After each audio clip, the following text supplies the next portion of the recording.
नमस्कार, सुरेखास किचनमध्ये तुमचं मनापासून स्वागत आहे। आज आपण भगरीची भाकरी कशी करायची ते बघणार आहोत। तुम्ही याला वरईची भाकरी किंवा भगरीची भाकरी पण म्हणू शकता।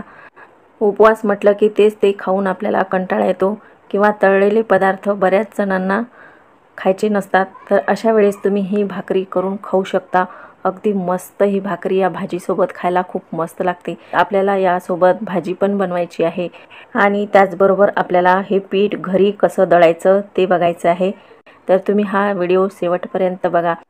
माझ्या चॅनलवर तुम्ही नवीन असाल तर माझ्या चॅनलला लाईक, शेअर आणि सबस्क्राइब करायला विसरू नका। चला तर रेसिपीला सुरुवात करूयात।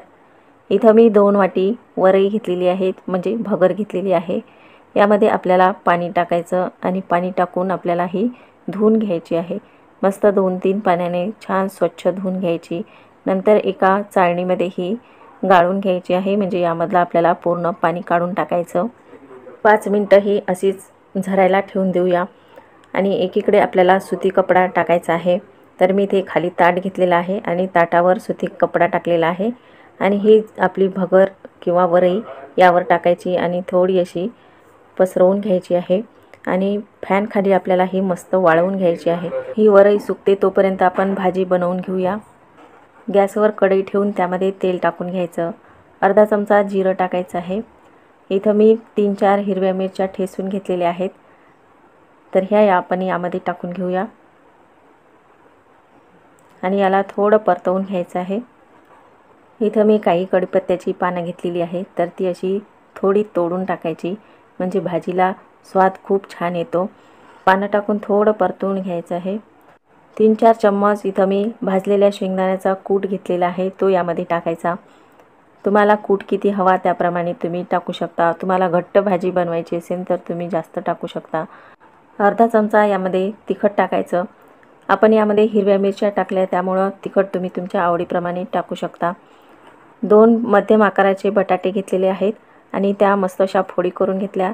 हे फोडी केल्यावर मस्त धुवून घ्यायचे, म्हणजे फोडी काळ्या पडत नाहीत आणि यामध्ये टाकून मस्त अशा परतवून घ्यायचे आहे। चवीपुरतं मीठ टाकायचं आणि आणखी थोडंसं मिक्स करून घ्यायचं आहे। भाजी शिजण्यापुरतं आपल्याला यामध्ये पाणी टाकायचं आहे, तर मी इथे 1 वाटी पाणी टाकलेलं आहे। तुम्हाला ही भाजी सुक्की बनवायची असेल तर तुम्ही पाणी न घालता ही भाजी सुक्की पण बनवू शकता। तर बघू शकता ही भाजी मस्त आपली शिजलेली आहे। अगदी 2 ते 3 मिनिटातच भाजी पटकन शिजल्या जाते। वरईच्या भाकरीसोबत आपण ही भाजी बनवलेली आहे खाण्याकरिता।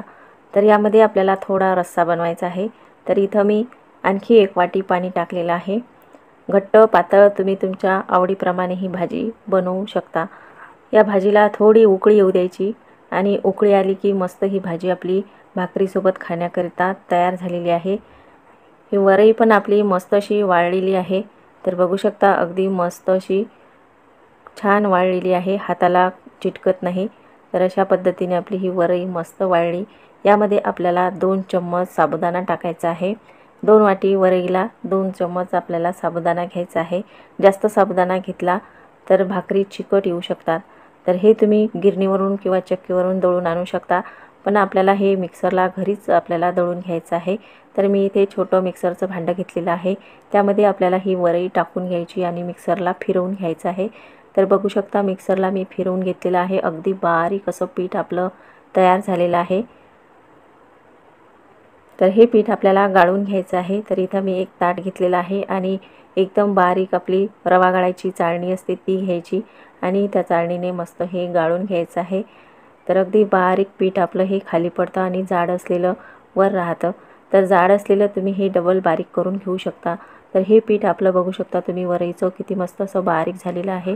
यामध्ये वर थोडी वरई जाड राहते, तर आणखी हे मिक्सरच्या भांड्यात टाकायचं आणि आणखी थोडंसं याला फिरवून घ्यायचं। अशा पद्धतीने मी पूर्ण वरईचं पीठ बारीक करून घेतलेलं आहे। इथं मी गॅसवर पाणी गरम करायला ठेवलेलं आहे, तर अगदी उकळीचं पाणी करायचं। पिठामध्ये आपल्याला थोडं मीठ घालायचं आहे। मीठ घातलं की भाकरी खूप चविष्ट लागते, म्हणून थोडं मीठ घालायचं आहे आणि हे उकळीचं पाणी आपल्याला यामध्ये टाकायचं। तर अगदी थोडं थोडं पाणी टाकून हे पीठ मिक्स करून घ्यायचं आहे। तर चमच्यानेच हे पीठ मिक्स करायचं, नाही तर तुमचा हात जळू शकतो। तर अगदी थोडं थोडं पाणी टाकायचं। पाणी तुम्हाला कमी जास्त लागू शकतं। तर अशा पद्धतीने मस्त हा गोळा मळून घ्यायचा आहे तर अगदी भाकरीप्रमाणे आपला हा गोळा छान मळून घ्यायचा। छान पीठ मळून झाल्यावर यामध्ये आपल्याला 1 चमचा तूप टाकायचं आहे। तुपामुळं ही भाकरी आणखी नरम येते आणि चविष्ट पण लागते। तर बघू शकता अगदी मस्त हा आपला मऊसूत गोळा तयार झालेला आहे। तर यामधला थोडासा गोळा घ्यायचा आणि मस्त असा चोळून बघून घ्यायचा।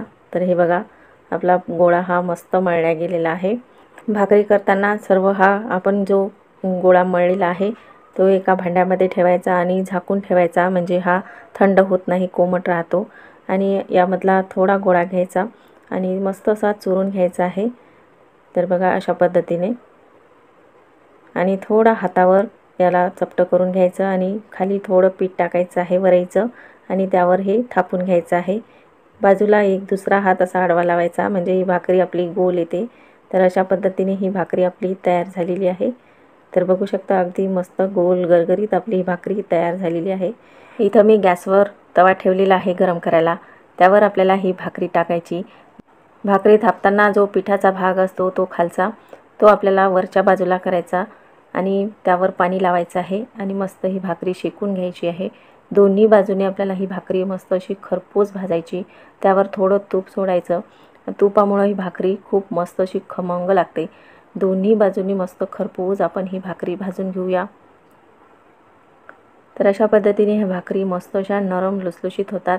वातड न होता आपल्या ह्या भाकरी मस्त नरम आणि छान अशा फुगतात।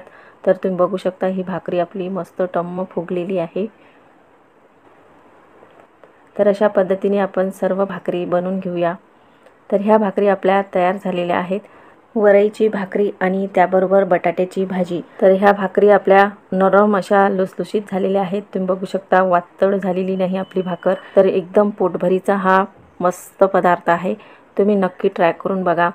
तळलेले पदार्थ खाऊन कंटाळा येतो किंवा तळलेले पदार्थ बऱ्याच जणांना खायचे नसतात, तेव्हा तुम्ही ही अशी भाकरी करून खाऊ शकता।